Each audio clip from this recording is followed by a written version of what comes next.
Greetings, fellow armchair Imagineers. Tiki here. And BlueDragonFive. And welcome to the Main Street Cinema, the show where we discuss the finer points in filmmaking. And BlueDragonFive, what little film did you and I see tonight? We saw a little film. We may have heard of it. Just a tiny little Avengers. film that we might have done a podcast or two about sometime. I don't know. Avengers. A little obscurity piece. Avengers: Age of Ultron. Okay. So yeah, here we go. BlueDragonFive. We don't really have all that much time since it's very late on both our ends. So just gonna ask you right now. First thoughts coming out of it? I loved it. Loved it. Yeah, pretty much. I'm on the same boat. Of course, like any movie, there's really definitely things I can pick apart and I can dissect, and I'm sure we'll kind of get into a little bit of it. But for now, basically the analogy I want to use with this show, since, we just saw the 10 o'clock screening of it, and now we are back, and we are both pumped as hell. And so I just kind of want to give our initial reactions. I kind of want to be like those two kids on the playground who are basically like, hey, remember when the Vision took Thor's hammer? Spoiler alert. Yes. All right, BlueDragonFive, I want to start with this. What was the crowd like? I hated the guy I was sitting next to. But they were all... Oh, no, really? Oh, that's too bad. Thankfully, during the movie, he was a little more... he and his group, they were a little more... during the movie, but I'm saying during the trailers and everything, big wow moments, they're kind of a little much, but Okay, let me ask, how much hooting and hollering was there during the Star Wars trailer? Well, unfortunately, I did not get the Star Wars trailer. I was hoping for it. Really? You didn't? That's a shame. Yeah, when we saw the Lucasfilm logo, a few people were just like, "We're home, Chewie!" It was great. It was pretty magical to see. We did get Batman v Superman. We got that. Well, I'll gladly trade the Star Wars trailer. Of course, trailer. Part of me was really hoping we would get that trailer because there's only that you see on a big screen. But then again, I had those jerks. Oh, it was so cool on the big screen, BlueDragonFive. Even seeing the detail of Vader's mask on the big screen was really cool. But even had it appeared, Teague, I would have heard these idiots yammering next to me about every single detail in the trailer. Oh God. Okay, but anyways. Literally, the most annoying thing was that they did two comments. Just during the trailers, they'd give their almighty judgment. There's one word comment, just like boo after a trailer. I just wanted to slap them. Let me guess. Was one of them during Tomorrowland? No, not tomorrow. Thankfully, they recognize good taste. But nice. Props to them. But still, they're going booed. I mean, I don't care if it was good or not. See, you don't go boo to another movie. There's basically they're going to boo that Terminator movie coming out. Well, I'll tell you one thing that our crowd did boo for. Can you guess? What? The lack of a post-credit scene. There was a lot of that too. So, folks, if you're watching this, I couldn't help it. I felt the need to just yell out, "Come on, give us the Punisher eating shawarma! Give us something!" Oh God. Also, the other comment was like, what was the other kind of just as like this like what? It was kind of like a what sort of thing. It was like just like a really dumb like a say what type thing of like no, and something stupid like that. I can't remember. I just try to block it out because of these idiots next to me. All right, well, let's get into the actual movie itself. I don't even know where the hell you want to begin. Obviously, we're not going to go at beat by beat, but let me ask you this: what was? Oh boy! Oh geez, there's so much. Just throw out a few favorite moments that we haven't seen in the trailer. Well, the first act was really cool. It had a great kind of status quo setup here, like all the little subtle details, just kind of easing us back into the universe. Big thing I'm sure everyone appreciated. Just kind of our opening action sequence in the snow. Oh, the opening action scene was just like it started the film off like a freaking bottle rocket. It was insane. I love just all the little kind of battle plans and fight moves. And two of my favorite bits were one. I love how they have like a whole a code green plan for the Hulk, where they have like Black Widow's calling down with a lullaby. I absolutely love that. Lots of good world building there. Oh yeah, and also my second, just the me being the gadget guy, but also big old Cap fan from the movies. I just love the magnetic shield retrieving bits put into his costume, where basically the shield can come back to him and magnetically lock on his forearm. Oh, I just loved it. Yeah, it was kind of like a boomerang gun in a way. Yes, and of course one of the best runners in the thing was language. Oh my, yeah, that was beautiful. That was freaking beautiful. Is your mother with that, Alf Rogers? That was just like probably one of the best running gags that they've ever had in a Marvel movie. Oh yeah, and also closing out the first act, one of the really great things, there's that party scene, which is pretty fun. It was fun. Rhodey did not die. Yes, we should probably address that though. Yeah, Rhodey did not die, and we're happy for that because we like Rhodey. But because going in towards the end of our road to Ultron, we kind of discussed that apparently it's not going to be as dark as we anticipated. There's a lot of darkness in there, more kind of dark themes, but you're right, more dark themes more than anything else, especially with the Scarlet Witch visions.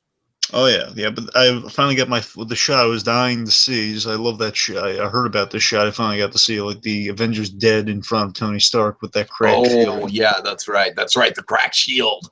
Oh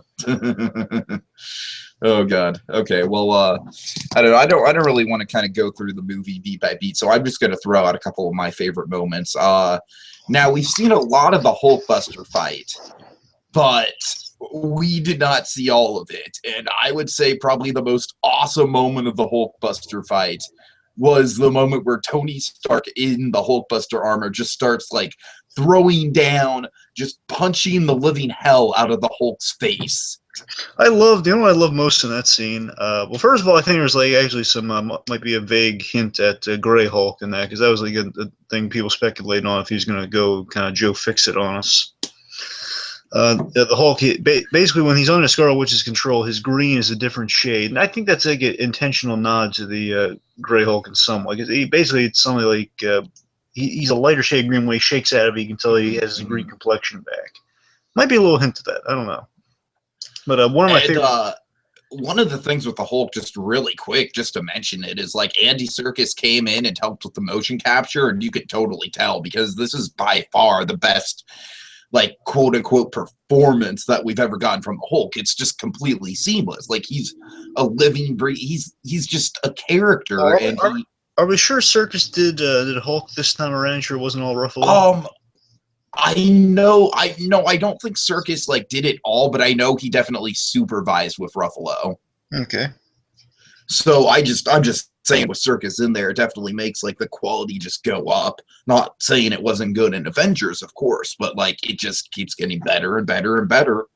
And of course, one of the best things in that Hulk fight is just the comedy in that fight between kind of Tony realizing, oh no, just like all these great moments of like, I love the bit where like I forget exactly what the move is again. This movie you got to see again, folks. It's so great. Oh god, yes. The bit where like he's fighting the Hulk, he does something big, and then pretty much just says, "I'm sorry." It's literally just that moment of "I'm sorry." I like how he's kind of treating him. I love how the fight's kind of choreographed as if he's like kind of trying to calm a toddler who's freaking out. Oh, that's exactly what the scene is set up like, for sure. I love just the notion Tony Stark saying, "Oh, I'm gonna have to buy this building," just as he's bringing it down around them. And it really is the first time that we've seen the Hulk kind of like just go nuts on like an entire like area of people. Oh, he's real scary, real Frankenstein-like in this fight. No, exactly. I'm glad you brought that up. Yeah, he was very much like, he was in monster movie mode a lot of the time in this movie, for sure. And definitely in terms of Frankenstein, just in the way that he conveyed like his emotions and whatnot. I like how they brought up the logic of, well, maybe people are contemplating putting out an arrest warrant for the Hulk, so that's actually a legitimate thing to worry about. Because, I mean, yeah, he did destroy a lot of a town, a lot of a city. So while we're on the subject of the Hulk, BlueDragonFive, I think we have to bring up the end to his arc.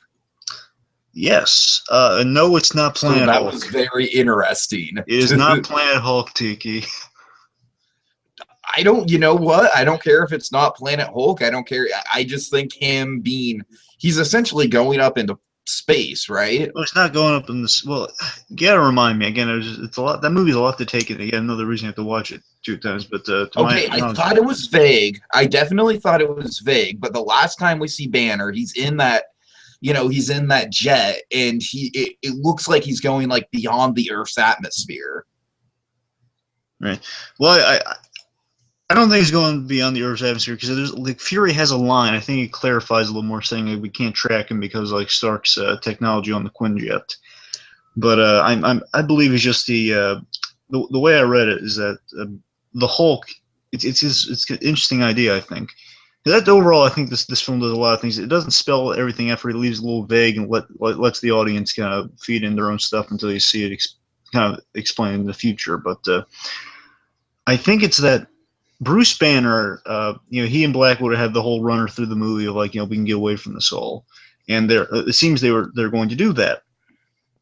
But then she pushes him because she realizing, okay, well, listen, I believe I want to run with you too, buddy, I really do, but we need the green guy, and when that happens, I think it's an interesting sentiment that we left there is that we don't see these two kind of ride off into the sunset together. Is that the Hulk is now kind of in his exploratory phase. Bruce Banner didn't get his happy ending because he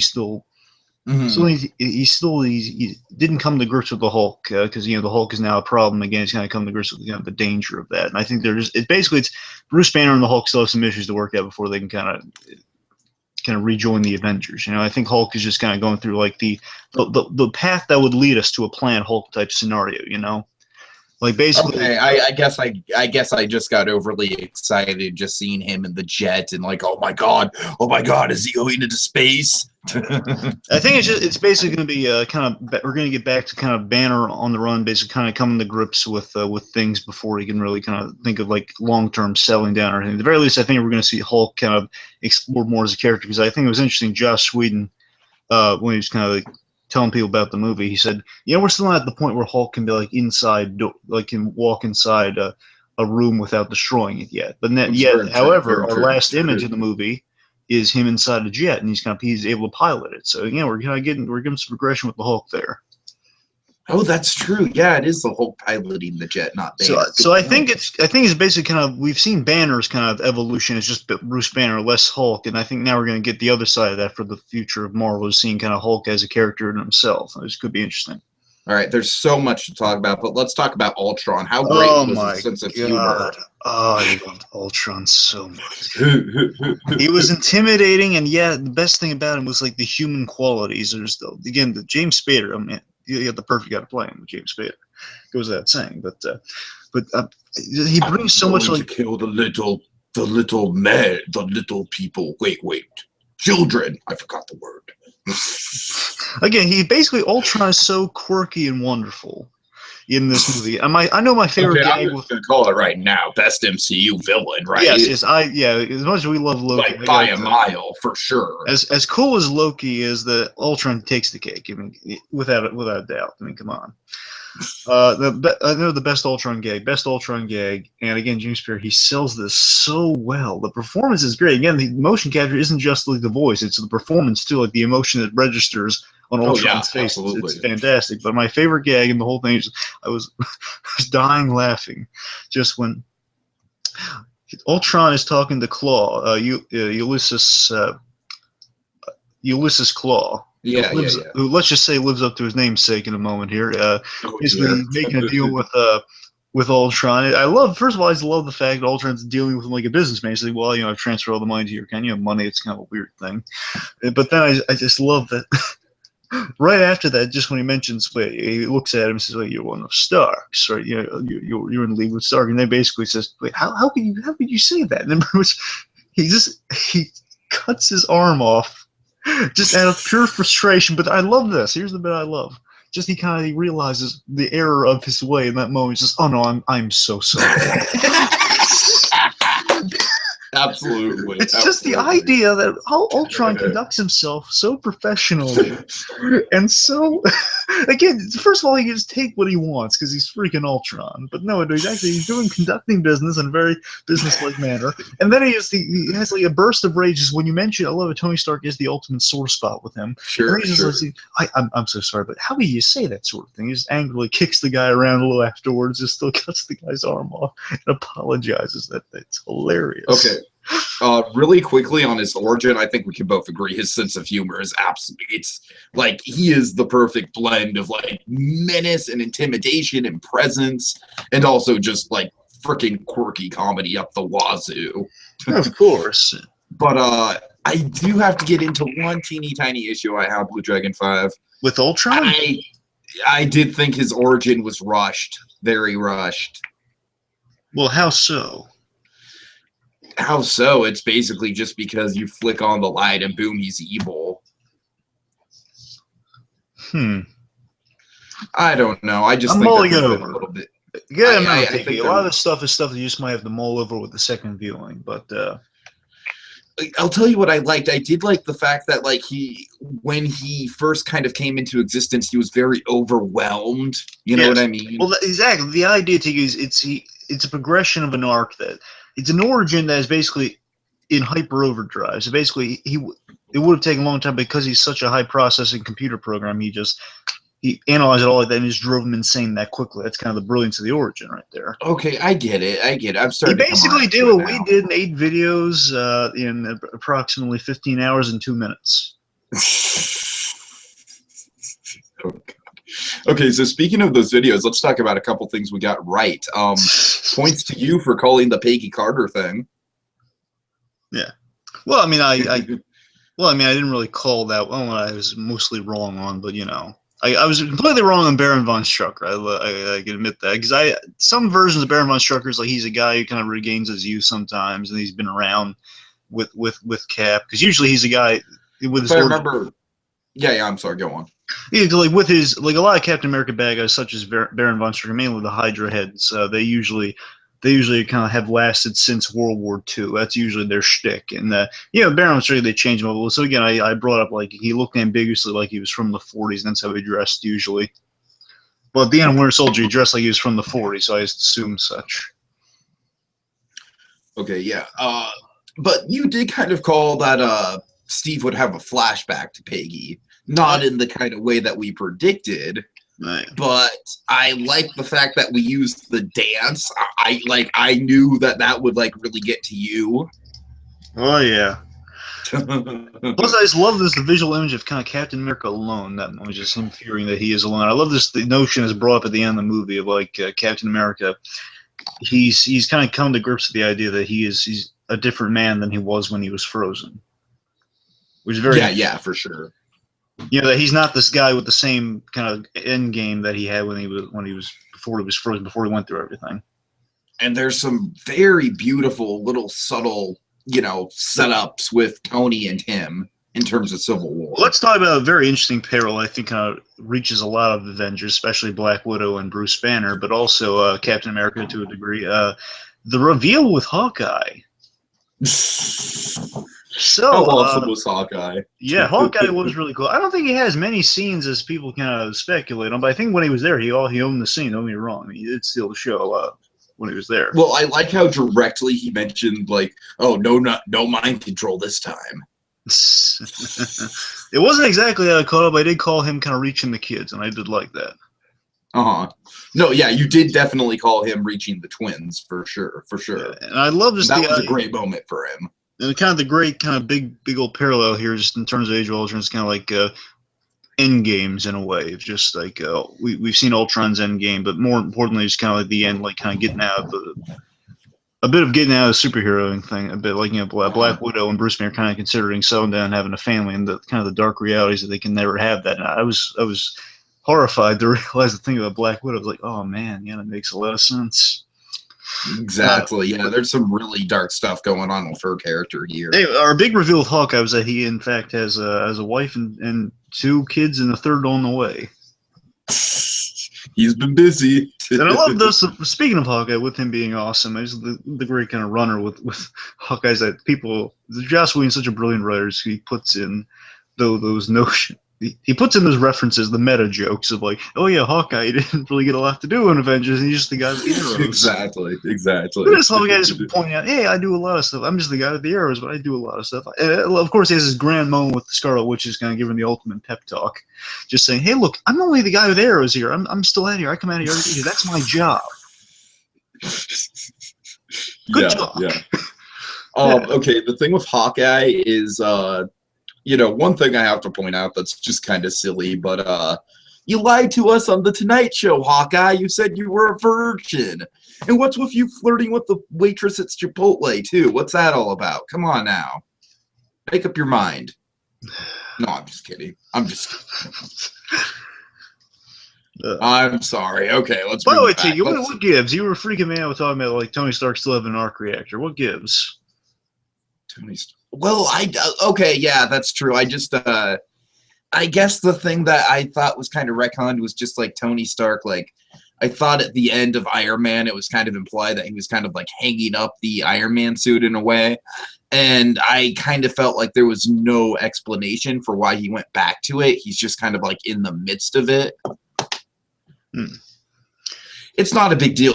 Having seen the film, it's not a big deal at all. I'll say that much. Yeah. Also, like, there was like a minor thing I kind of wish was. Part of me wishes it would explain it. Really, didn't. There wouldn't have been any time for it. It's not really important that Captain America has his shield back just at the beginning of the movie. There's no explanation. Remember, he dropped it at the end of Winter Soldier. But then again, I always gave the rationale, and I'm assuming they're using this, is that, well, he just fished it out. Someone fished it out for him. Yeah, no, I'll go with that. It's not like it was destroyed or anything. That's just a nightmare, which we'll probably be seeing in Infinity War. Okay, let's talk about the twins. Ah, yes, the twins. So I love how they kind of are. They're tied into to Tony Stark. Yeah, they were almost kind of like a better done version of Whiplash. Yeah, it's a really cool idea that they're also kind of creations of Tony Stark gone bad in a way. Again, kind of big old parallel we've been kind of throwing around in our little videos about how Howard Stark, how the Starks have like very kind of a history repeating itself type thing going on here in terms of Howard Stark ruined lives with the Finhow weapon, and how little people, like, it was Russians too, like this nationality precisely for these guys, but it descends from Russia in some way. Could be I would wrong. assume, yeah, somewhere close to Russia. Russia. Maximoff. But the point is the point is, like, Dr. Faustus kind of came from Howard Stark kind of ruining some lives there accidentally. Of course, Tony Stark here, his weapons fell into the wrong hands, and of course, just that whole horrifying story about like kind of the shell kind of like killing their parents, just them waiting on and seeing if it was going to blow up and kill them. Basically, it's like that weird thing of like them being chosen to basically give them their opportunity for revenge in a way, and like Ultron really be gravitating towards that. And Ultron's such a fascinating guy, and we do a whole video on that. Okay, I definitely thought that this Quicksilver was good. I don't think he was like as much of a scene stealer as the X-Men Days of Future Past Quicksilver, but I don't know, this he did have one of really my cool, favorite moments. Yeah, he was. You didn't see that coming? I love that running gag. Okay, well, let me tell you, like, one of my favorite comedic moments in the whole film. Like, this was basically my equivalent of Batman is playing Galaga. It's when they're trying to evacuate the city, and then he rushes into, like, I think, like, a police station or something, and it's like, evacuate! And then he rushes out, and then you see the guy playing solitaire, and no one's reacting, and then he just comes back in, and he's got just a machine gun, and he just starts firing it. I'm like, oh my god, that's kind of awesome. Yeah. Oh, by the way, speaking of kind of Galaga type guys, I just love this little reference that it's such a subtle reference. If you've seen Winter Soldier, you get it, but I loved it. That when Nick Fury kind of swoops and saves the day with his giant helicarrier, which is awesome. That was definitely a moment where the crowd cheered. Oh yeah, I get a lot. There's a lot of cheering at those moments in the theater with this, especially that. What's funny about my crowd, just statistically? Yes. The theater that I was in, the 2D theater, had a full kind of 350 seat, like all full house, not an empty seat in the entire house, which was awesome. The 3D showing that was going on at the same time, take a guess how many people were in that? 10? 30. Oh. So I'm like, yay. I mean, how pathetic would that have been to be in a theater with 30 people? That would have been like kind of a mood killer. Well, it would have been more peaceful. Yeah, that's true, but in this type of occasion, for these type of movies, I sort of live for the crowd experience, and I'm glad it was still there. I'm glad that I got a crowd that was so enthusiastic about Again, it. forgive me if I sound slightly embittered. And to be fair, these guys didn't chat during the movie itself, only just during everything else, which I really wanted to throttle them at times. Like, seriously, it's you know how rude it is just to boo a movie and say, oh, I know everything. Boo! That movie's gonna stink! I mean, honestly, if they booed Tomorrowland, I would have been like, yeah, that's fucked up. But it's Terminator Genesis. I mean, that's not exactly It wasn't. Tiki wasn't just. It was anything. It was like anything they would boo in the trailers. That was the main one. I remember. That's when it started, and I was like, these guys. And I was thinking. You had a similar thought. I was thinking, if they boo Tomorrowland, I might do something. Seriously, they'll prove they have no taste. Anyway, Okay. so yeah, the twins are really well done. I was kind of hoping they kind of had more of a. Oh, by the way, confirmation. I was vindicated with something. It is the Mind Gem. Hooray! Woo! Because I was gonna be really confused if it was the Soul Gem, because it looks like in the comics the Soul Gem is yellow. So I mean, it's fine. I don't care if they've switched the colors. They've acknowledged that. It's fine. Okay, let's talk about the one big death in the movie. You mean Jarvis? No, yeah, that's not the one. For a second there, I thought they were completely gonna pull that shit. However, at first it was compelling. Definitely, just when Ultron just kind of instantly, I met Jarvis. I'm going to kill him. He was a nice fellow, but I killed him. Right? Yeah. And again, it kind of just gets Jarvis's kind of twisted, or I'm sorry, Ultron's twisted personality just right out of the open. Yeah. So let's talk about our death that was not Rhodey. No, this surprised me. It also surprised me. I was really sad to see this person go. I was, because I felt like he made a really good impression in one movie. But on one hand, I do kind of feel like the advantage of this is now we don't have to keep track of the two Quicksilvers and the two franchises.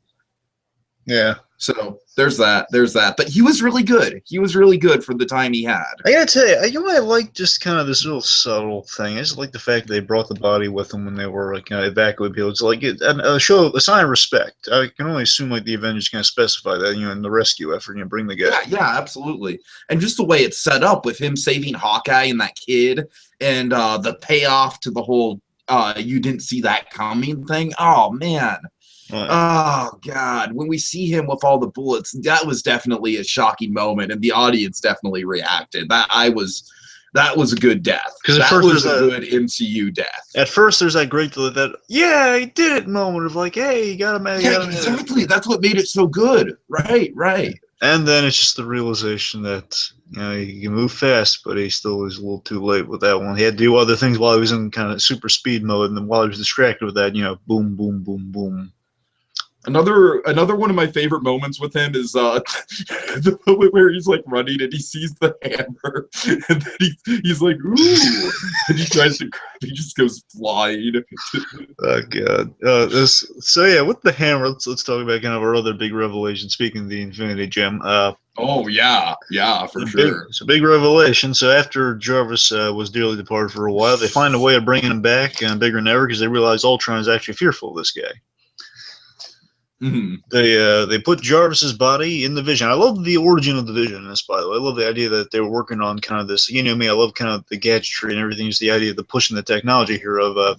They finally kind of found a way of like, and I love how it's seeded into like Hawkeye has some tissue repaired, and it's a way of replicating tissue and organics. And the idea is Ultra's making a body. It was At the very beginning when Hawkeye got injured, I was like, oh no, you better fucking not. Well, he's going to be in Civil War, so I knew he was going to survive. No, I knew he was going to survive, but I was like, oh God, if he's like on the sidelines the whole movie though. No. No, but seriously, I love this idea with the Vision, that Ultron, his whole thing's like kind of evolving to that state. And the idea that he ultimately would have evolved to kind of that the human, like not better, like not even human, the proper kind of ascension from man and machine to which would be the Vision's body. And I just kind of like that idea. And then kind of Jarvis filled that role. And the Infinity Gem. By the way, speaking of which, Infinity Gem had a huge role in this movie. It is the reason Ultron is alive. It was the Mind Gem that was basically, for those who may be a little unclear on, here's what I got from it: that Tony Stark infused the iron, not iron soldiers, but the iron. He had another name for it: the defense network of Iron Men. Yeah, I know what you're talking about. Of like quasi Iron Man, like the Iron Defense line. He had those guys pre-programmed. I love this notion. I love the visual image of this too, by the way. So basically, these guys, they come in, they say, please return. It's a dangerous area. Please go away. And like, plus, this is the kind of thing you consider when you see the movie, especially watch it again. The place they're in, the place where the Maximoff twins are, they really hate. It would seem. I assume it's the same place, Tiki. They really hate the Avengers, and they really hate Iron. Well, actually, not even the Avengers. They hate Iron Man.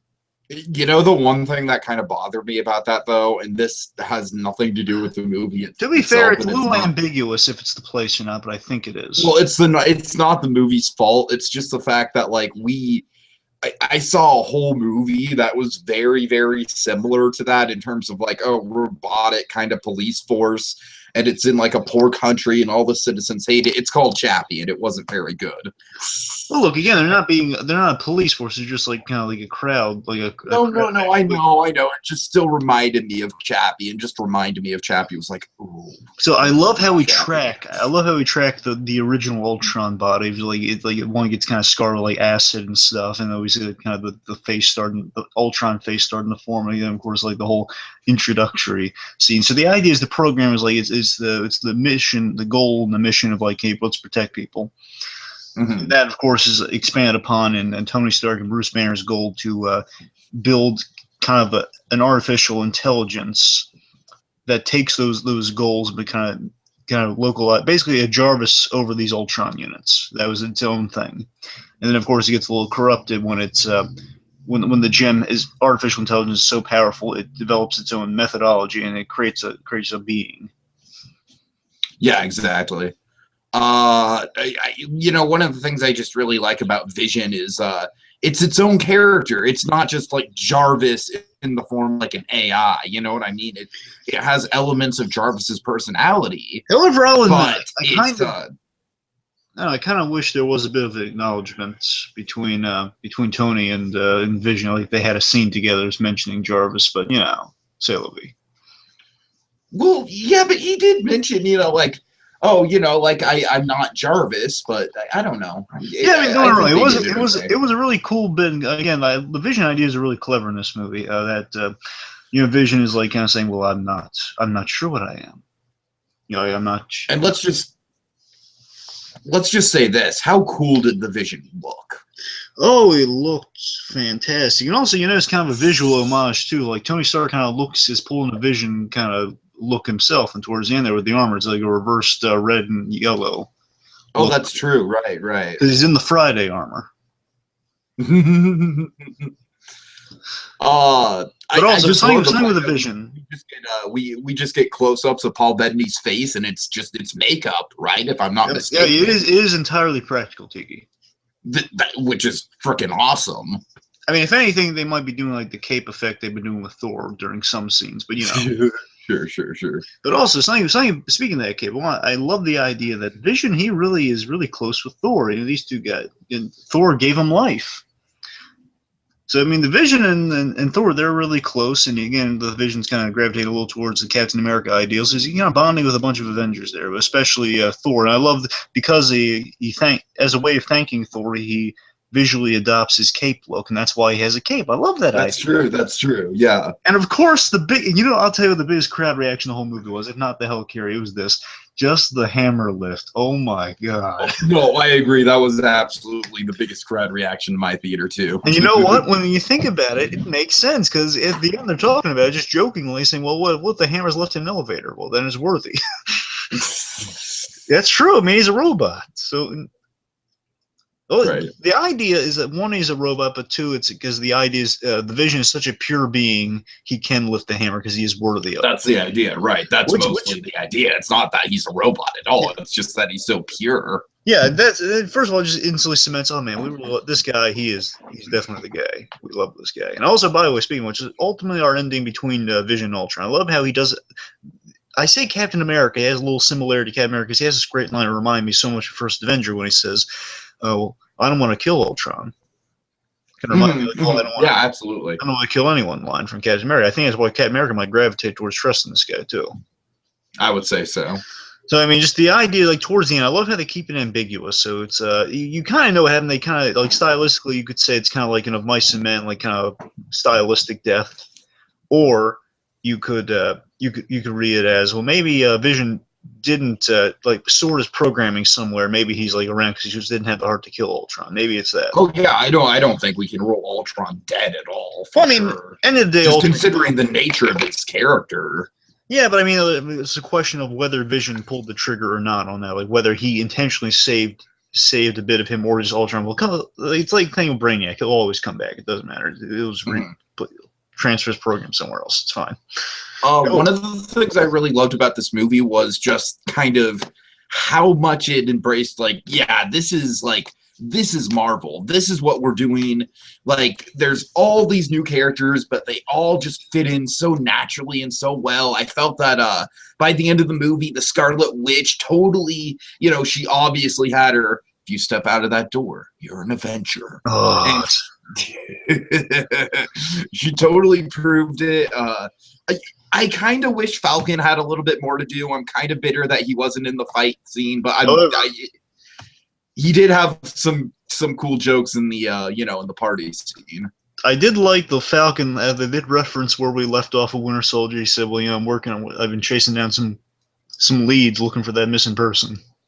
Oh, that's true. That's true. Yeah.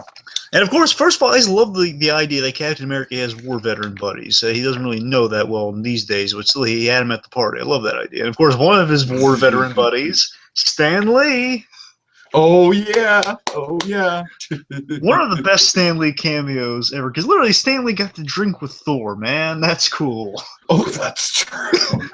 Remember, he drank. Thor has little like Asgardian flask of some kind of like the element in it that basically it's like no mortal man can drink this, and it's I really kind of want. Just thinking about it now, man, it would have been kind of cool to see Captain America drink because remember he can't get drunk. I wonder if it would have worked or not. That's true. That would have been funny.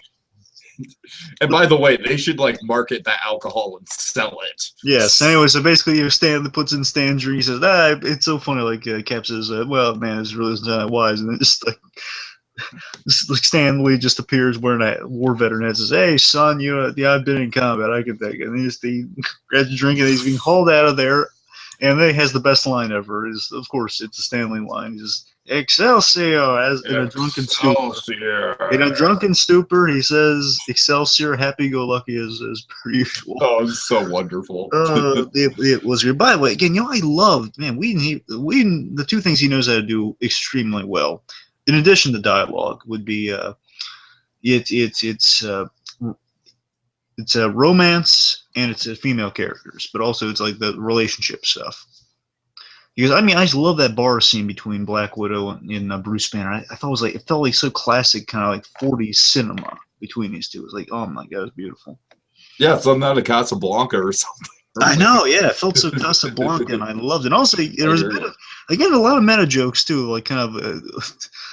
I don't know if it's improvised or not. It's like kind of the bosom bounce. Oh no! I'm just saying, it was like you gotta admit a part of it was. It might have been intentionally a reference. Careful, BlueDragonFive, you might be called sexist.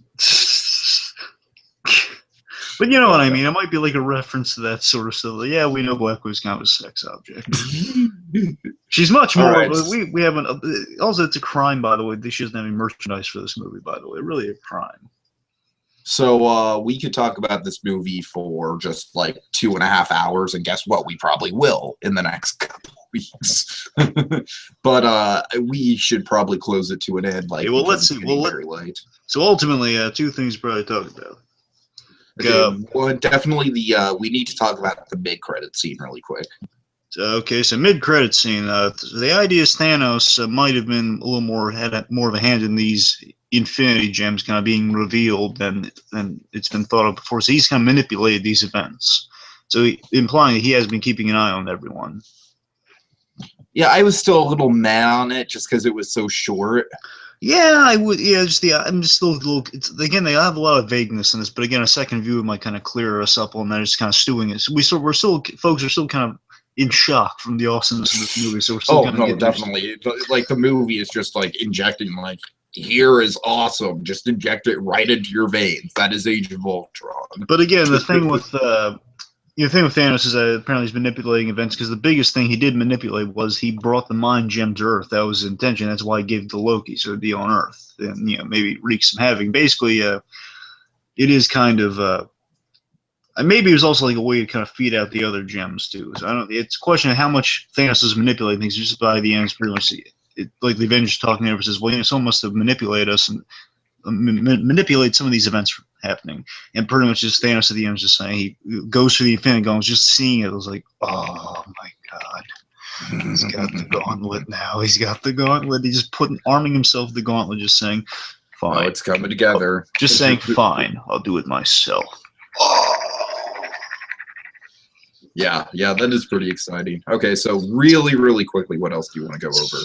Let's see, just we should probably talk about kind of like where it left off, like, and there's like where status quo is towards the end here. Well, the status quo is just that there's like a new Avengers team assembled. I love how Captain America doesn't get to say the line. Yeah, so yeah, our new Avengers team being War Machine, Falcon, which again, first of all, awesome pairing. War Machine, Falcon. So we got Black Widow and Cap on the team, it would appear, but also we are our two other guys, Vision. And, Scarlet Witch. And Scarlet Witch. Oh, yeah. And Scarlet Witch. I always had, just so you know, I've always had a soft spot for Scarlet Witch. She's always kind of been growing on me, and as I love seeing her in this movie. Well, now that I kind of know more about the Infinity War storyline, I know more about her character in general. So, yeah, it's interesting to kind of see her, and especially, of course, as is the case where you kill off any character that's really close to another character, the surviving character is going to have a lot of depth from that moving forward. So what did you think of Ultron's just kind of plan? So you weren't lost on it at all, were you? Maybe in spots, but we don't really have time to go into it. All right, okay. So I have an explanation for it. I think I figured out just. I'm sure you do. Anyways, I mean, again, it's just as we've been saying, it's just like it's so much to take in all at once. Right, but also, it was great. Another reference we got was important to highlight before we go here. Of course, we got Wakanda was a huge kind of reference in the movie with Ulysses S. Claw. Sure. I thought for the very, very brief screen time Andy Serkis had, he definitely delivered. I just love the simple fact he had candy on his desk. Oh, no, yeah. Nick Ford. Yes. The guy's a plague. Okay, I literally almost yelled out Nick Ford, right? No one would have understand what the hell I was talking about, but I almost did it. So yeah, we leave our characters off in kind of, they're not as in kind of a bummed out state as we would have expected, but they're still in a unique place, I think, because Hulk's kind of going off kind of a path of self-discovery. Thor's going back to Asgard, get some answers, will probably leave him in the Ragnarok, I'm sure. Oh yeah, Captain America, he's kind of Captain America's kind of a really, really interesting place where he's just kind of now he's mulling over the man he's going to be. Now he's realizing he doesn't want the same things he wanted when he was. Before it was frozen, he's kind of realizing, we're in a different world now. And I'm kind of, what's next for me? Yeah, exactly. He's really getting used to the leadership role. Tony Stark, it's interesting. They don't really say what happens to Tony Stark at the end of this movie, and I think Tony Stark is just going to be, until we see what happens. And we're going to kind of a sequel to the events of this movie with Civil War. But Tony Stark, they didn't really specify what happened with him. I'm just thinking he's going to be I think he's handing over most of the leadership and stuff to Captain America. I think Tony Stark's kind of retiring from the Avengers in a way.